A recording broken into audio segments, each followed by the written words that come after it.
Hər vaxtınız xeyir olsun dəyərli izləyicilər. Bugün Oğuz rayonunun Top kəndindən olan müştərilərimiz Ayşə xanım və Fədail bəy bizim yanımızdadır.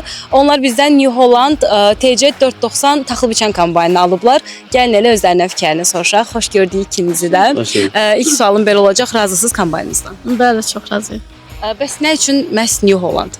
Çünki New Holland brendin brendidir. Ondan üstün bir brend yoxdur. Bəs kombayn hansı sahələrdə istifadə edəcəksiniz?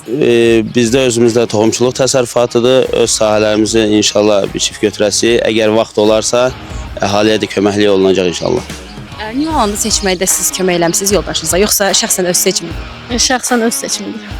Təşəkkür edirəm, çox sağ olun. Xeyirli günlərdə işlədəsiniz. Amin, amin.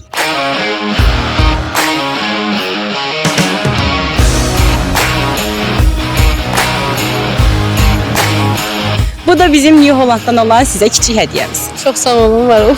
Təşəkkürlər. Sağ olun.